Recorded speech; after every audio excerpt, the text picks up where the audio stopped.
السلام علیکم۔ جیسا کہ آپ لوگوں کو پتہ ہے کہ ہمارا عربی کورس شروع ہوا ہے۔ پچھلے لیکچر میں ہم لوگوں نے پڑھا تھا اسم، فعل اور حرف کی تعریف اور ان کی مثالیں، یعنی مثالوں کے ساتھ ہم نے اسم، فعل اور حرف کو اچھے طریقے سے سمجھ لیا، اور امید ہے کہ آپ لوگوں نے رجسٹر کے اندر اس کی مثالیں بھی لکھی ہوں گی، جیسے کہ میں نے آپ لوگوں کو کام دیا تھا کہ بھئی 10 مثالیں اسم کی، 10 فعل کی اور 10 حرف کی لکھنی ہے، ٹھیک ہے؟ تو امید ہے کہ انشاءاللہ آپ لوگوں نے لکھ لیا ہوگا۔ اور اس لیکچر میں ہم لوگ کیا چیز پڑھیں گے؟ اس لیکچر میں ہم لوگ وہی اسم، فعل اور حرف کی علامات پڑھیں گے کہ بھئی اسم کی علامات کیا ہیں، فعل کی علامات کیا ہیں اور حرف کی علامات کیا ہیں، ٹھیک ہے؟ تو اب سب سے پہلے ہم شروع کرتے ہیں اسم کی علامات سے کہ بھئی اسم کی علامات کیا ہیں۔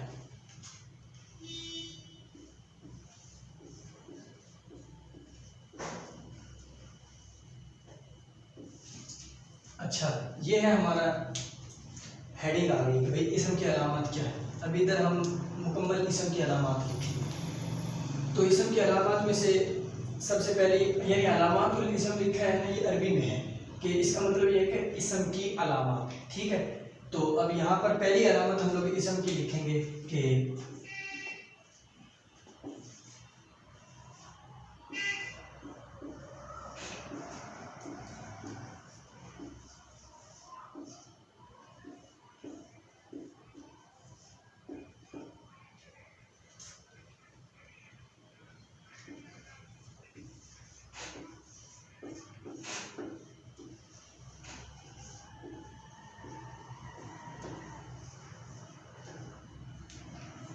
اچھا، تو یہ ہے اسم کی علامت میں سب سے پہلی علامت کہ کلمے کے شروع میں الف لام کا ہونا، ٹھیک ہے؟ اب یعنی کوئی بھی کلمہ آپ لوگوں کو وہ ساری چیزیں پچھلے سبق کے اندر پتہ لگ گئی ہیں کہ بھئی اسم کلمہ ہوتا ہے، فعل بھی کلمہ ہوتا ہے، ٹھیک ہے؟ تو اب کوئی بھی کلمہ ہو کہ جس کے شروع میں الف لام آ رہا ہو، کوئی بھی کلمہ ہو جس کے شروع میں الف لام آ رہا ہو، اسے کہیں گے اسم۔ اب آپ کے پاس مثال کے طور پہ میں نے 10 لفظ آپ کو لکھ کر دی، اب ان 10 لفظ کے اندر میں نے لکھ کر دیا، آپ لوگوں کو کہا کہ بھئی آپ اس کے اندر اسم کی علامات ڈھونڈیں، تو آپ لوگوں نے ابھی پہلی علامت پڑھی ہے، تو آپ نے ان 10 لفظ کے اندر دیکھنا ہے کہ جس کے شروع میں بھی الف لام آئے گا تو آپ لوگ اس کو کیا کہیں گے؟ اسم۔ لیکن یہ بات ذہن میں رکھ لیں کہ بعض اوقات اگلے بندے کو پزل کرنے کے لیے کوئی یہ پوچھ لیتا ہے کہ بھئی مثال کے طور پہ آپ لوگوں نے کہہ دیا کہ بھئی القمر، یہ کیا ہے؟ اسم ہے۔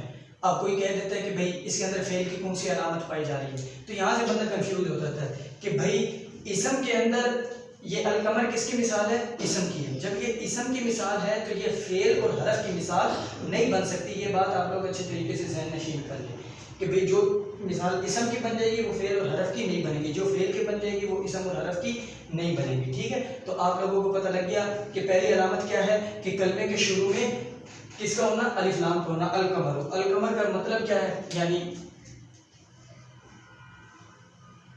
چاند، القمر کہتے ہیں چاند کو، ٹھیک ہے؟ تو یہ ہو گئی ہماری اسم کی پہلی علامت۔ اب یہاں پر ہم پڑھیں گے، لکھیں گے دوسری علامت۔ دوسری علامت اسم کی کیا ہے کہ بھئی کلمہ کے آخر میں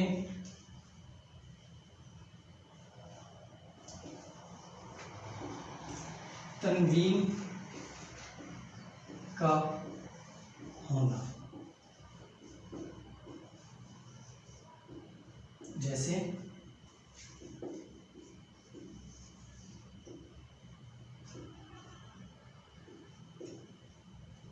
رجل۔ اب یہ دوسری مثال ہے کہ بھئی کلمہ کے آخر میں تنوین کا ہونا۔ تنوین کسے کہتے ہیں؟ تنوین کہتے ہیں 2 زبر، 2 زیر، 2 پیش۔ اب یہ دیکھیں میں نے ایک مثال لکھ کر دی ہے رجل۔ رجل کا مطلب ہوتا ہے آدمی، ٹھیک ہے؟ اب یہ دیکھیں آپ لوگ کہ رجل کے اندر کیا ہے؟ یہ رجل کے آخر میں کیا آ رہا ہے؟ 2 پیش آ رہے ہیں، ٹھیک ہے؟ رجل کے آخر میں 2 پیش آ رہے ہیں، اور یہ میں نے بتایا کہ 2 زبر، 2 پیش، زیر اور 2 پیش، اس کو تنوین یعنی 2 زبر، 2 زیر اور 2 پیش کو تنوین کہتے ہیں، ٹھیک ہے؟ اب دوسری تعریف کیا ہوگی کہ کلمے کے آخر میں تنوین کا ہونا، یہ دوسری شرط ہے، ٹھیک ہے؟ جیسے رجل۔ اب اسم کی 2 علامتیں مکمل ہوئی یہاں پر۔ اب ہم لوگ تیسری علامت پڑھتے ہیں۔ تیسری علامت یہ ہے کہ بھئی کلمہ کے آخر میں